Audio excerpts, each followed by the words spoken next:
বলেন কথা বলেন। আপনি কি মনে করেন? গরম করে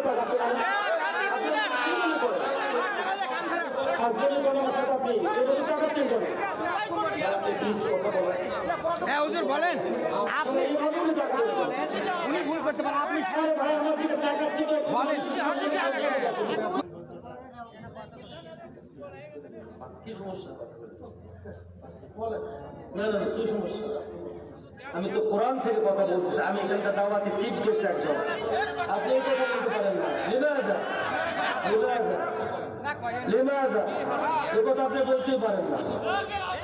আমি এখানকার চিফ গেস্ট, আপনি কথা বলবেন আর পেছন থেকে আপনি আলবো কথা বলবেন, এটা কেমন কথা?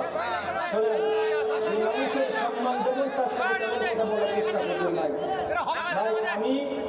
আমি ওনাকে বসাইছে সামনে, আপনি কি সমস্যা বলেন তো ভাই? তাহলে আপনি বাড়ির কথা বলেছেন, আমাকে কর্তৃপক্ষ বলবে বা খারাপ। ভাই নেতৃত্ব দিতে চাইলে উদার মূল্যে চলতে হবে, যাতে করে আপনাদের সম্মান বুঝতে পারবে। আপনি বিএনপি হন, আওয়ামী লীগ হোক, জাতীয় পার্টি হোক, জামাত হোক, কোনো সমস্যা নাই, কিন্তু উদার মনের পরিচয় দিবেন কি ভাই? তবেই নেতা হওয়া যাবে। উদার মনের পরিচয় না দিলে নেতা হওয়া যায় না। আপনাদের কষ্ট হচ্ছে? আপনি কি মনে করেন? গরম করে তাকাচ্ছেন, কি মনে করেন?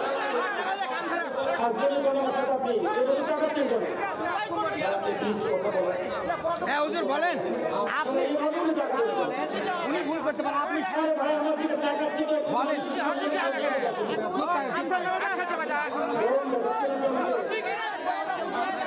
ভাই আমি বলেন যে আমি আমার পরেই তো কথা বলছেন, এতটুকু আমার তো নেই, এতটা ঠিক দরকার নেই। উনি ভুল করতে পারেন, আপনি ভুল করেন। ভাই আপনি কথা বলেন ভাই, আমি খুশি হবো, ব্যক্তিগতভাবে খুশি হবো আপনি কথা বলেন ভাই।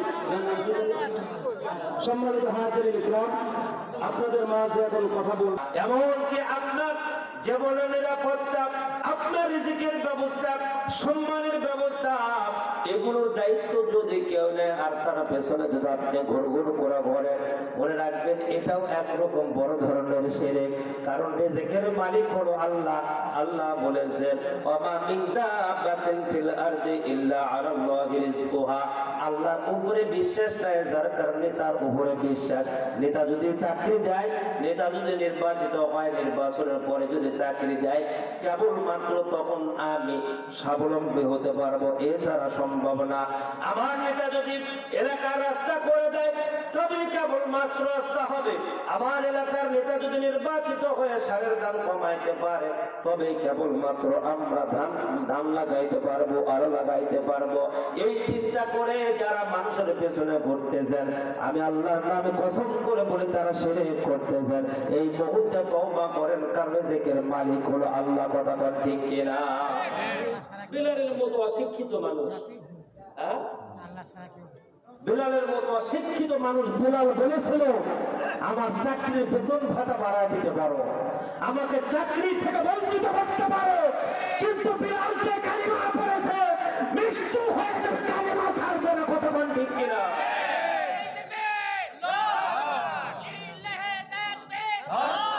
ও আবার দেখতেছে কে তাকবীর দেয়, পিছনে দেখেন কেন? কথা বলে ঠিক কিনা? একজন তাকবীর দিলে সাতজন দেখে কে, আপনি দিতে পারেন না। সম্মানিত ভাইয়েরা, এই চল আসি শোনা 5টা অভিযোগ, 2 নম্বর চলে গেল, এবার 3 নম্বরে চলে আসলো। তারা বলতেছে রোমকদের বাহিনী অনেক, আবার মক্কা থেকে কাফেররা অ্যাড হইল, অনেকগুলো দল, বুঝতেছেন? অনেকগুলো দল একত্রিত হয়েছে। ও জায়গায় গেলে আর ফিরে আসা সম্ভব না। লাশটা যে দাফন করবে কোনো একটা জায়গায়, লাশটাই তো খুঁজে পাওয়া যাবে না। এর একবার যদি শুধু মাস্ক করে, তাহলে জমিনের সাথে রক্ত মাংস মিশে যাবে। অতএব এই যুদ্ধে এত বড় ঝুঁকি নিয়ে আমি যাইতে পারবো না। জোরে কর নাউজুবিল্লাহ। কয়টা হলো? এদিকে তাকান। কয়টা হলো? Look at me please. কয়টা হলো? 3টা। আমি খুব ইম্পর্টেন্ট, গুরুত্বপূর্ণ কথা বলতেছি। আপনি আমার কথা পছন্দ করেন চাইতে না করেন, কিন্তু আমি ইম্পর্টেন্ট, গুরুত্বপূর্ণ কথা বলতেছি। আমার ভাইয়েরা, যুদ্ধে যাওয়া যাবে না কেন? ওদের লোক বেশি, আবার মক্কা থেকে কাফিররা ওই জায়গায় এক হয়েছে। এতগুলো মানুষের সাথে কি করে যুদ্ধ করব? তাদেরও তো প্রশিক্ষণ প্রাপ্ত বাহিনী রয়েছে। এই চিন্তা করে তারা কি করলো না, রোমক বাহিনীদের সাথে বদরে যুদ্ধ করার জন্য গেল না। আজকেও যারা চিন্তা ভাবনা করতেছেন, বৃহত্তম দল, বিশাল বড় লোক, বিশাল একটা মশাল দেখতে পাচ্ছি আমরা, এইটা দেখে যারা ইসলাম থেকে মুখ ফিরিয়ে নিয়েছেন, আমার মনে হয় বদরের মুনাফিকদের মতো আপনাদের চরিত্র হয়েছে। কথা বল ঠিক কিনা? আমার ভাইয়েরা, 30,000 সাহাবা নিয়ে নবীজি রওনা দিয়েছেন। এই সময় 3 জন সাহাবা আল্লাহ রাসূলের সাথে যোগদান করেন না। 1 নাম্বার কাব ইবনে মালিক, 2 নাম্বার এই 3 জন 30,000-এর ভিতরে এরাও এক হওয়ার কথা ছিল, কিন্তু এক হয় নাই। কারণ তারা বলতেছে আমাদের ঘোড়া শক্তিশালী, আমাদের বাহনটা তরুতাজা, আমরা যদি রাসূলের সাথে এক্ষুনি রওনা দিই তাহলে এমন হতে পারে তাদের কপালটি করে আমাদের যাওয়ার মতো সক্ষমতা রয়েছে। অতএব আমরা যাব এমন সময় রাসূল চলে যাক, রওনা দিক, আমরা আমাদের পরিবারে কিছু প্রয়োজনীয় কাজ আছে যা সেরে আমরা রওনা দিব পিছে পিছে। এই চিন্তা ভাবনা করে কাব ইবনে মালিক চলে গেল বাজারে। বাজারে গিয়ে তিনি দেখতে পাইলেন বাজারে সুস্থ মানুষগুলো নাই, কেউ বা চোখ হারানো, কেউ বা কান হারানো, কেউ বা পা হারানো। এই ল্যাংড়া লুলা মানুষগুলো যারা বিভিন্ন যুদ্ধের ময়দানে গিয়ে হাত কেউ বা দিয়েছে আল্লাহ রাস্তায়, কেউ দিয়েছে চোখ আল্লাহ রাস্তায়, কেউ দিয়েছে পা আল্লাহ রাস্তায়, এই লোকগুলো মদিনার বাজারে বিভিন্ন কাজে লিপ্ত হয়ে আছে।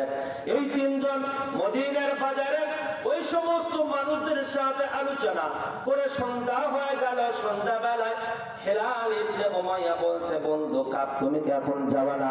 বললো, বন্ধু এখন কি যাওয়া যায়? রাতের বেলা গেলে পথ চিনব না, রাস্তা ভুলে যাব, আমাদের দিক নির্দেশনা দেওয়ার কোনো রাডার নাই। বিদায় আগামীকাল দিন সকালে বেলা ওঠার সঙ্গে সঙ্গে বের হব। সবাই বাড়িতে চলে আসলো, পরের দিনে বের হবে। বিভিন্ন ব্যস্ততার কারণে দুপুর হয়ে গেল। দুপুর বেলা মুরারা ইবনে রাবি বলতেছে, বন্ধু যাবা না? বলে প্রচন্ড রোদ, এখন কি গিয়ে আমরা একটু কষ্ট হবে, একটু রোদটা মানে কিরণটা কমে যাক, তারপরে আমরা রওনা দিব। আমার ভাইয়েরা, এই করতে করতে সন্ধ্যা হয়ে গেল। 3 জন পরামর্শ করলো, আমরা যদি এখন রওনা দেই তাহলে হয়তো বা পথের ভিতরে রাসূলকে পাবো না, গতকালকে রওনা দিয়েছে, রাসূলের সাথে সাক্ষাৎ তো হবেই না, কোন সাইডে আমাদের পজিশন, কিভাবে যুদ্ধ করতে হবে এইটাও বুঝতে পারবো না। ওদের তারা নিজেরা বিতাড়িত হয়ে তারাও মদিনায় অবস্থান করলেন। হুজুর রওনা দিয়েছেন তাবুকের দিকে। হুজুর রওনা দিয়েছেন, চলতে চলতে চলতে চলতে অনেক দূর পর্যন্ত চলে গিয়েছেন। মরু প্রান্তে একটা লম্বা আলখিল্লা পরা, শরীরটা আবৃত করা একজন মানুষ দূর থেকে দেখা যায়, হাত উত্তোলন করে। মাইকে হাত দিল কে? মাইকে হাত দিলে কেন বাবা? হ্যাঁ, সাউন্ড কেন যেন এলোমেলো হয়ে গেল? সম্মানিত ভাইয়েরা আমার, হুজুর দেখতে পাইলেন দূর থেকে একজন মানুষ তার দিকে আগাচ্ছে। উনি শুধু হাত উত্তোলন করতেছে আর বলতেছে, একটু দাঁড়ান, একটু দাঁড়ান, একটু দাঁড়ান, আর দৌড়াচ্ছে। হুজুর সাহাবাদেরকে পতাকা উত্তোলন করে নির্দেশ দিয়ে দিলেন, সবাই যার জায়গায় দাঁড়িয়ে যাও, সামনের দিকে আর যাওয়া যাবে না। মহিলা কোনো সংবাদ দিয়ে আসছে। মহিলা হুজুরের সামনে আসলেন, ক্লান্ত শ্রান্ত হাঁপাচ্ছেন, বলতেছেন, মা তুমি কি কিছু বলতে চাও? আমাদের জন্য শুভ সংবাদ নাকি দুঃসংবাদ? মহিলা বলল, হুজুর আপনাদের জন্য দুঃসংবাদ না, আমার নিজের জন্য দুঃসংবাদ। হুজুর যেই দিন থেকে বলেছেন তাবুকের যুদ্ধে আল্লাহ রাস্তায় দান করতে হবে, ইন্নাল্লাহা আশতারা মিনাল মুমিনিনা আনফুসাহুম ওয়া আমওয়ালাহুম বিআন্না লাহুমুল জান্নাহ ইউকাতিলুনা ফি সাবিলিল্লাহ লা ইউমিনু আহাদুকুম হাত্তা কুনা হাব্বা ইলাইহি মিন ওয়ালিদিহি ওয়া ওয়ালাদিহি ওয়ান নাসি আজমাইন। সবচাইতে প্রিয় জিনিসটা আল্লাহ রাস্তায় দিতে হবে, তবে কেবলমাত্র আল্লাহ এবং তার রাসূল খুশি হবে। আপনি খুশি তো আল্লাহ খুশি, এই চিন্তা করে কয়েকটা দিন হয়ে গেল। সকালবেলা আমি দিনের আলোতে ঘরের ভিতরে ঘুরি, কোনো কিছু আপনাকে দেব তেমন কোনো মূল্যবান সম্পদ পাই না। সন্ধ্যাবেলা কোপে বাটি জ্বালায়া খুঁজতে থাকি, আপনাকে কি দেব যুদ্ধের ময়দানে খুঁজে পাই না। হুজুর খুঁজতে খুঁজতে না পাওয়ার কারণে আপনার জন্য একটা গিফট নিয়ে আসছে, হুজুর আপনার জন্য একটা উপহার নিয়ে আসছে। বিগত যুদ্ধে আমার হাজবেন্ড অন্য একটা যুদ্ধ গিয়ে যুদ্ধ করতে করতে কাফের মুশরিকদের আঘাতে শহীদ হয়ে দুনিয়া থেকে বিদায় নিয়ে চলে গিয়েছেন। হুজুর আমি চাই কিয়ামতের দিনে হাসরের ময়দানে আল্লাহ তাআলা যখন শহীদদের স্ত্রীদেরকে ডাক দিবে, আমি তখন শহীদদের স্ত্রীর কাতারে দাঁড়াবো। যে সময় আমার আর যে সময় আল্লাহ তাআলা ডাক দিবে শহীদের মায়েরা এদিকে আসো, ওই সময় তো আমি যেতে পারবো না। হুজুর এই চিন্তা করে এই যে আমার আসলার নিচে একটা আপনার জন্য ঢাল নিয়ে আসছি। কি নিয়ে আসছি? আপনার জন্য একটা ঢাল নিয়ে আসছি। কাফেররা যদি আপনাকে তীর ধনুক আঘাত করার জন্য ছুড়ে মারে, হুজুর এই ঢালটা আপনি ব্যবহার করবেন। হুজুর সামনে থেকে মারলে উত্তোলন করবেন, পিছন থেকে মারলে আপনি ঠেকাবেন। হুজুর এই ঢালটা আপনি নিয়ে যান। হুজুর ঢালটা ঠিকই মনে করেছে, কিন্তু আসলা যখন আলগা করেছে দেখতে পাইলেন এইটা আসলে ঢাল না, এইটা হলো 8 থেকে 9 মাসের একটা ফুটফুটে গোলাপ ফুল বাচ্চা। জোরে কোন আল্লাহু আকবার। কি নিয়ে আসছে? এটা তুমি কেন দিচ্ছ? বলে কিয়ামতের দিনে আমি শহীদের মা হতে চাই। জোরে কোন আল্লাহু আকবার। আমি শহীদের মাকে আপনি ডাক দিবেন, আমি একবার যাব শহীদদের স্ত্রীদের কাতারে, আর একবার ডাক দিবেন শহীদের মায়েরা আসো। আমি শহীদদের মায়েদের কাতারে দাঁড়াইতে পারবো না, সেই জন্য নিয়ে আসছে। হুজুর হুজুর আমার বাচ্চাটার দেহের ভিতরে বডির ভিতরে যুক্তির আর ঘন ঢোকে, এদিক থেকে ওদিক ফুর করে বের হয়ে যায়। ওই রক্তটা আপনার শরীর পবিত্র মোবারক যখন লেগে যাবে, আল্লাহ তাআলা খুশি হয়ে যাবে, আর আমি মা হিসেবে ধন্য হয়ে যাব।